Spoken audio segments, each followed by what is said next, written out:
बीच में श्री कृष्णा अल्लावरू जो अखिल भारतीय कांग्रेस कमेटी की ओर से युवा कांग्रेस के प्रभारी हैं, वो आए हैं आपसे बातचीत करने के लिए। हमारे साथ बैठे हुए हैं श्री प्रेम कौशल जी जो चीफ स्पोक्स पर्सन हैं, श्री जितेंद्र शर्मा जी ये भी सीनियर स्पोक्स पर्सन हैं, और संजीव गांधी जी ये स्पोक्स पर्सन हैं आपके ये हिमाचल प्रदेश कांग्रेस कमेटी के। कृष्णा जी लगातार युवाओं की समस्याओं को पूरे देश में उठाते रहे हैं, हर स्तर पे, और इनकी जो टीम है युवा कांग्रेस की टीम, वो आप से किसी से छिपी भी नहीं है। और संजोग से आज श्रीनिवास का जन्मदिन भी है ना, तो मैं कृष्णा जी को चाहूँगा कि वो अपनी बात आप लोगों के सामने रखें, फिर आपके जो प्रश्न होंगे ये लेंगे, उसका जवाब देंगे। सबको नमस्कार, सबका स्वागत। चुनाव का समय है, कांग्रेस पार्टी और भारतीय जनता पार्टी में टक्कर है। हम हिमाचल के जनता और युवाओं के तरफ से डबल इंजन सरकार से ये पूछना चाहते हैं कि पिछले 5 सालों में हिमाचल के युवाओं को क्या फ़ायदा हुआ, उनके लिए क्या उपलब्धियां थी, और साथ में हम ये बताना चाहते हैं कि कांग्रेस पार्टी की सरकार बनेगी तो हम क्या करेंगे। मैं देख रहा था कि भाजपा ने एक नया घोषणा पत्र निकाला है, और मुझे हंसी आती है कि जब डबल इंजन सरकार 5 साल चल रही है तो आपको वोट अपने कामों के दम पर मांगना चाहिए। अगर आपका काम कमज़ोर है, अगर आपने जनता के लिए कुछ किया नहीं है, अगर आपने युवाओं को कुछ फायदा दिया नहीं है, तब आप जाके नया घोषणा पत्र निकालते हैं। अगर आपने वाकई 5 साल में जो काम किया है वो काम गिनाइए और वोट मांगिए हिमाचल के युवाओं के वोट, ये बोलकर कि आपने अग्निपथ स्कीम पास करवाई है दम? कोई बात कर रहा है, कोई वोट मांग रहा है अग्निपथ पर? स्कीम तो पास आपने किया। 5 साल में जो युवाओं के लिए काम किया उसमें से एक ये है, तो ये क्यों नहीं बताते हिमाचल में आके कि अग्निपथ स्कीम हमने पास किया, वोट दो? चुप। ये क्यों नहीं बताते कि 63,000 सरकारी पद हमने खाली रखे हैं, जिन सरकारी पदों में हिमाचल के युवाओं को नौकरी मिल सकती थी? बताइए कि हमने खाली रखे हैं, हमें वोट दो। कोई बोल रहा है, युवा पूछ रहा है क्यों खाली है ये पद। आप ये बताइए कि बेरोजगारी दर आज हिमाचल में जो रिकॉर्ड पर है वो 8 लाख से ऊपर है।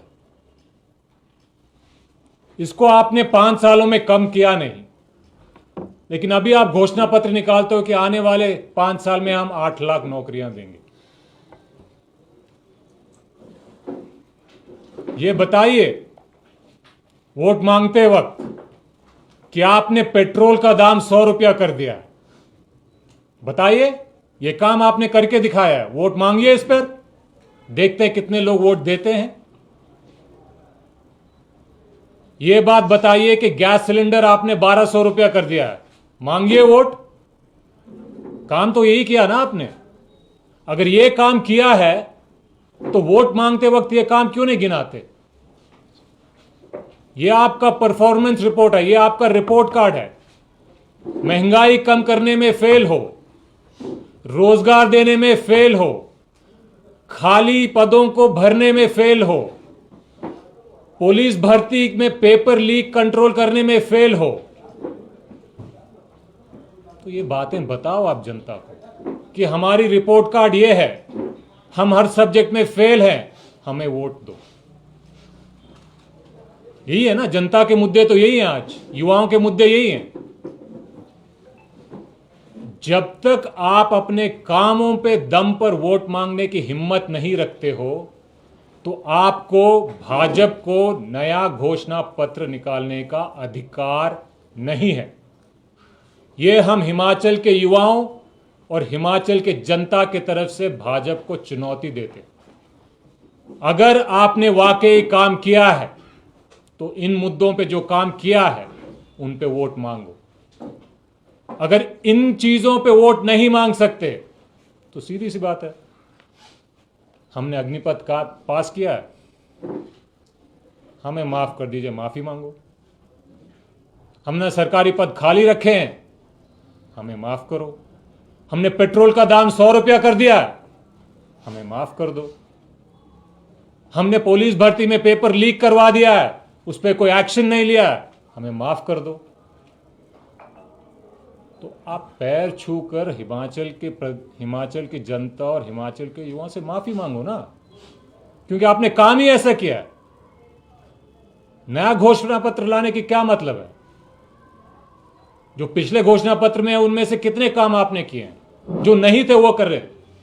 अग्निपथ उनके घोषणा पत्र में था? नहीं था। पेट्रोल का दाम 100 रुपये करेंगे? नहीं था। गैस सिलेंडर 1200 रुपये होगा? नहीं था। पेपर लीक करवाएंगे? नहीं था। सरकारी पद खाली रखेंगे? नहीं था। तो भाजपा को इस चुनाव में वोट नहीं मांगना चाहिए, जनता से माफी मांगना चाहिए, युवाओं से माफी मांगना चाहिए। वोट किस दम पर, किस हिम्मत से मांग रहे हैं, ये जनता पूछना चाहती है, जानना चाहती है। कांग्रेस पार्टी आएगी तो युवाओं के लिए क्या करेगी? सबसे पहली बात, पहली कैबिनेट मीटिंग में 1 लाख सरकारी पद भरने का निर्णय लिया जाएगा। दूसरी बात, हर विधानसभा में 10 करोड़ रुपए का स्टार्टअप फंड जिससे स्वयं रोजगार मिल पाए, यह पास होगा, और वो भी बिन ब्याज का।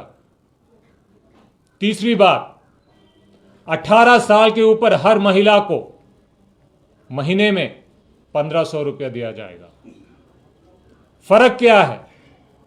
फर्क यह है कि कांग्रेस पार्टी जब वादे करती है सोच समझ कर करती है, जिम्मेदारी के साथ करती है, और जब सरकार बनती है तो हमारी पूरी कोशिश और प्रयास होती है कि इन वादों को पूरा करें। मनमोहन सिंह जी ने किया था, वीरभद्र सिंह जी ने किया था, आगे भी जो सरकार आएगी वो करेंगे। राजस्थान और छत्तीसगढ़ में ओपीएस करके दिखाया है, हिमाचल में करके दिखाएंगे। यह विश्वास के साथ कि हम जो वादा करते हैं उस पे खरे उतरते हैं। कांग्रेस पार्टी हिमाचल की जनता और हिमाचल के युवाओं से वोट मांग रही है, बहुमत मांग रही है, विश्वास मांग रही है। बीजेपी को वोट मांगने का अधिकार नहीं है, सिर्फ और सिर्फ माफी मांगना चाहिए। धन्यवाद। अल्लाह जी, आपने भी अपने घोषणा पत्र की बात कही है, बीजेपी ने भी कही है, हर कोई वादे कर रहा है, ये देंगे वो देंगे, लेकिन किसी भी पार्टी के घोषणा पत्र में ये नहीं है उसके लिए जो पैसा है कहाँ से आएगा। पहले ही हिमाचल कर्ज में है, तो जो आप घोषणाएं कर रहे हैं उनके लिए आप पैसा कहाँ से सृजित करेंगे? हर स्टेट का बजट रहता है, कर्ज को भी ध्यान में रखिएगा। बिल्कुल रख रहे हैं, और ये पहला स्टेट नहीं है जहां कर्ज है। मनमोहन सिंह जी ने जब सरकार चलाई थी तब भी कर्ज था। मनमोहन सिंह के समय पर अंतर्राष्ट्रीय मार्केट में पेट्रोल का दर $200 प्रति बैरल हुआ करता था। तब हिंदुस्तान में पेट्रोल का दाम कभी 70 से ऊपर नहीं गया। आज अंतर्राष्ट्रीय मार्केट में पेट्रोल का दाम $100 है, और यहां पे पेट्रोल 100 रुपया लीटर मिलता है। मतलब क्या है कि विपरीत परिस्थितियों में भी सरकार चलाकर जनता को फायदा करने का काम कांग्रेस पार्टी जानती है। हमने किया है, करके दिखाया है और आगे भी करेंगे। हिमाचल में डबल इंजन सरकार होने के बावजूद आपका कर्ज क्यों बढ़ रहा है? तब जब आप फायदा नहीं दे रहे हो लोगों को, नौकरियां नहीं दे रहे हो, पेट्रोल के दाम पर हर लीटर पर 30 से 40 रुपए टैक्स ले रहे हो, उसके बावजूद कितना 50,000 करोड़ से ज्यादा कर्ज बढ़ा है हिमाचल में, 56,000। तो इसकी सीधी सी बात है कि ना हिमाचल में ना केंद्र में बीजेपी को सरकार चलाना आता है। कांग्रेस पार्टी ने चलाकर दिखाया है, दोबारा चलाकर बताएंगे। लालू जी, 1500 रुपए की बात कांग्रेस पार्टी कर रही है, जबकि आप ही के पार्टी की वरिष्ठ नेता जो आनंद शर्मा है वो इसमें कह चुके हैं कि ये व्यवस्था कैसे होगी उन्हें मालूम नहीं है और कांग्रेस के आधार पर ये वादा कर रही है, इसके बारे में उन्हें जानकारी नहीं है। तो क्या पार्टी में आपसी सामंजस्य नहीं है? आनंद शर्मा जी बुजुर्ग हैं, लेकिन पार्टी ने जो वादा किया है वो हम करके दिखाएंगे। पार्टी के अंदर भी कई लोगों ने कहा था एक वक्त पर कि ओपीएस पेंशन लागू करना आसान नहीं, हमने राजस्थान में करके दिखाया, छत्तीसगढ़ में करके दिखाया। पार्टी में विश्वास जीतने के लिए हर तरीके से मुमकिन प्रयास करने के लिए तैयार है और हम हिमाचल में जो वादा कर रहे हैं एहसास के साथ कर रहे हैं, जिम्मेदारी के साथ कर रहे हैं, जानकारी के साथ कर रहे हैं, समझ के साथ कर रहे हैं कि जब सरकार बनेगी वायदे पूरे होंगे। कृष्ण जी, युवाओं के उत्थान की बात यहाँ पर कांग्रेस पार्टी कर रही है, चाहे वो घोषणा पत्र में रोजगार देने की बात हो या फिर अग्निपथ के विरोध की बात हो, लेकिन जब टिकट की दौड़ की बात आई है तो कहीं ना कहीं युवाओं को पीछे किया गया है। क्या लगता है कि युवा सक्षम नहीं है या फिर उस पर भरोसा नहीं जताया जा रहा है वर्तमान के? टिकटों को किसको देना है किसको नहीं देना है वो पार्टी की अंदरूनी मामला है। हम हमेशा चाहते हैं कि जो डिजर्विंग यूथ है उनको टिकट मिले, मगर यूथ कांग्रेस पार्टी सिर्फ टिकटों के लिए राजनीति में नहीं।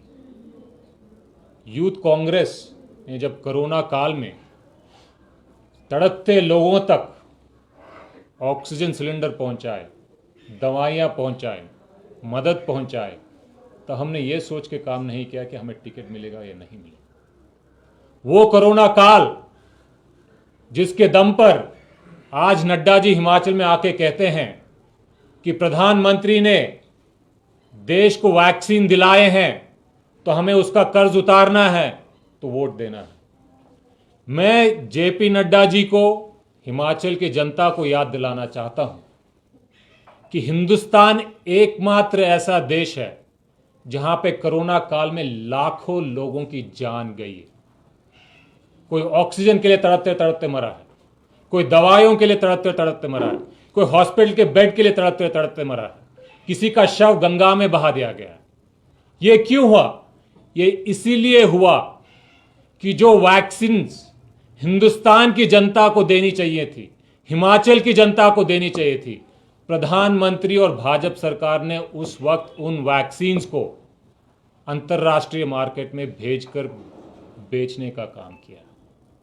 तो कर्ज है, बीजेपी पे कर्ज है, प्रधानमंत्री पे कर्ज है, उन लाखों जानों का कर्ज है।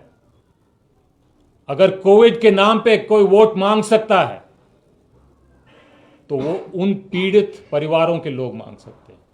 बीजेपी और भाजपा और मोदी जी कोविड में उन्होंने जिस दुर्दशा की है इस देश की, उसमें उनके ऊपर जो लाखों मृत परिवार के लोगों का कर्ज चढ़ा है, उसको उतारते उतारते 7 जन्म भी नहीं कम पड़ेंगे। कोविड में जनता ने भगवान के बाद अगर किसी को याद किया है तो वो यूथ कांग्रेस को याद किया है। पब्लिक ने, यहां तक कि बाहर के राष्ट्र जिनके एम्बेसी देश के राजधानी में थे, उनको जब ऑक्सीजन चाहिए था तो उनको प्रधानमंत्री पे विश्वास नहीं था, बीजेपी पे विश्वास नहीं था, अमित शाह पे विश्वास नहीं था, अरविंद केजरीवाल पे विश्वास नहीं था, जयराम ठाकुर पे विश्वास नहीं था। उन्होंने यूथ कांग्रेस को फोन किया। अंतरराष्ट्रीय एम्बेसी में, दिल्ली में, देश की राजधानी में ऑक्सीजन पहुंचाने का काम यूथ कांग्रेस ने किया।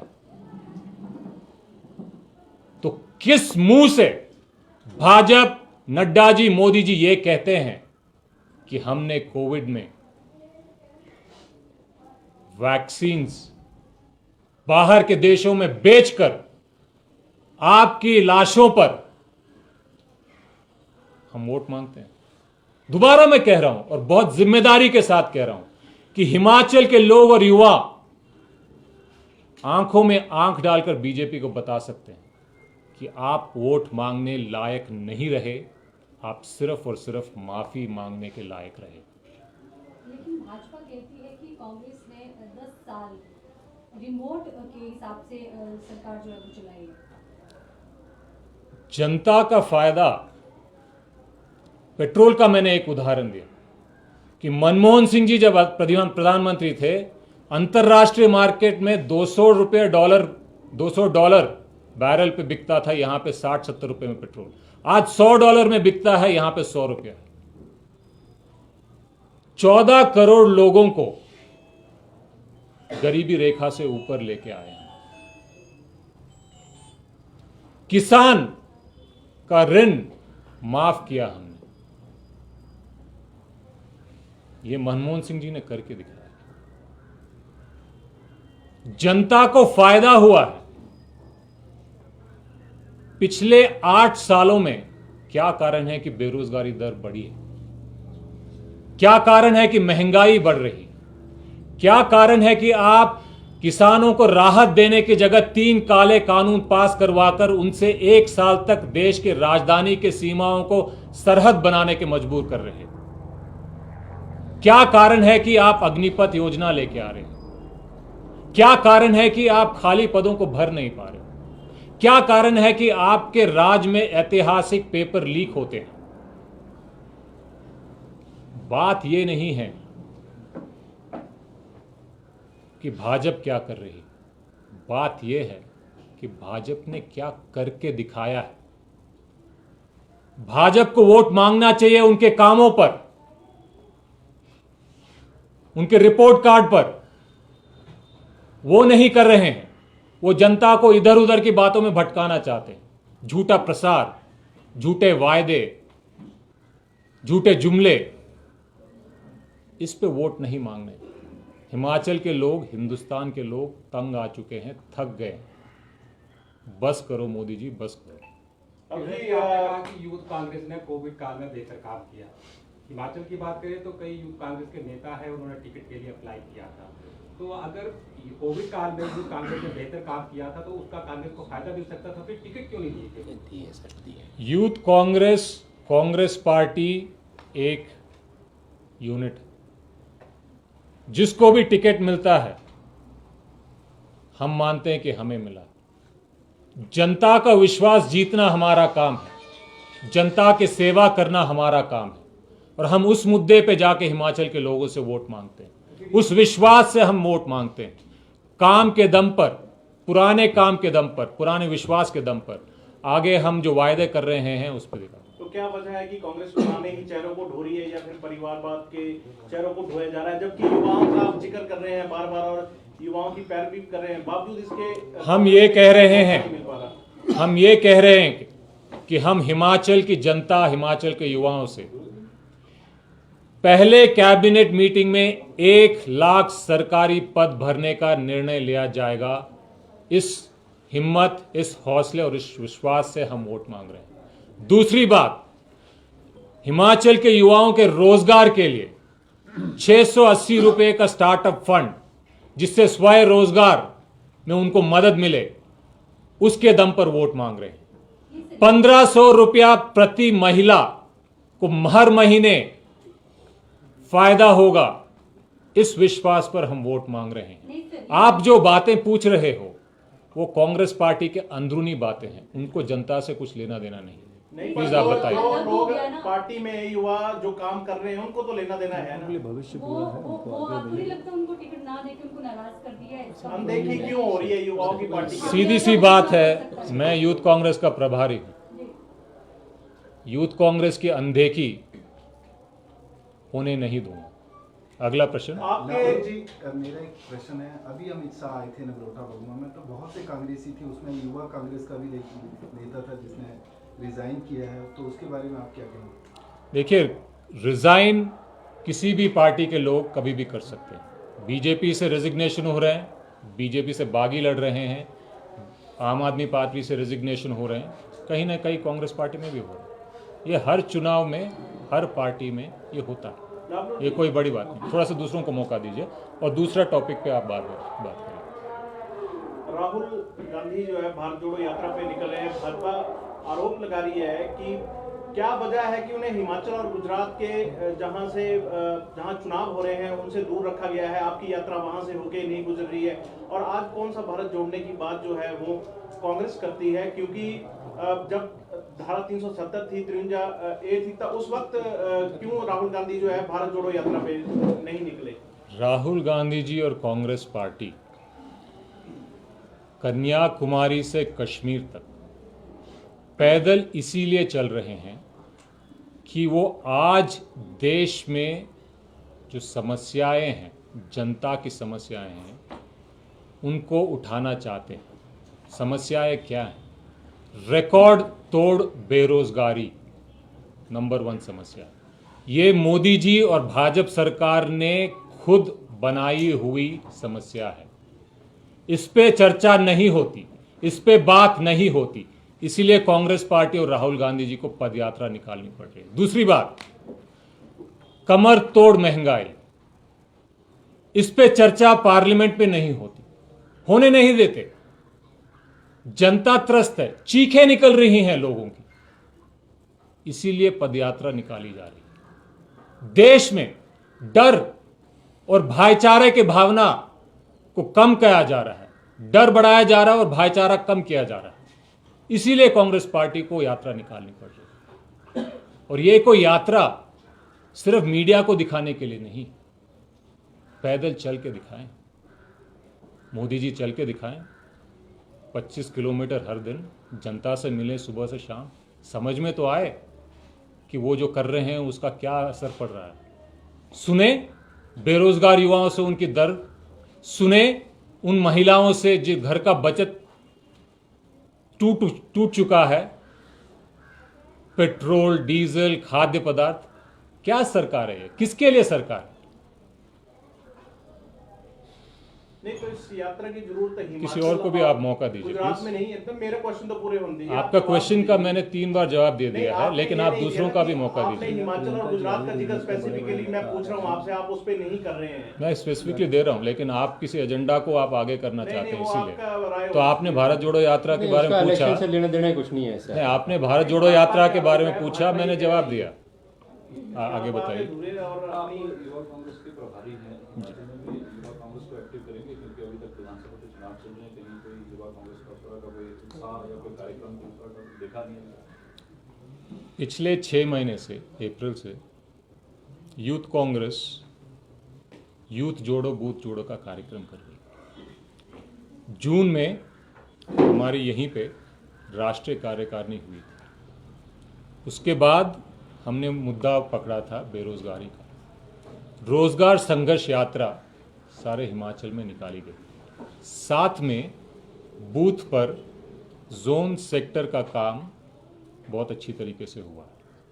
सोशल मीडिया पे भी यूथ कांग्रेस पार्टी का पूरे सहायता कर रही है। और मैं विश्वास के साथ कहता हूं और खुशी के साथ कहता हूं और गर्व के साथ भी कहता हूं कि हिमाचल में जितना यूथ कांग्रेस का योगदान रहा है कांग्रेस पार्टी के चुनावी तैयारी में, उसमें यूथ कांग्रेस एक बहुत अहम हिस्सा बन के निकला। धन्यवाद। Thank you.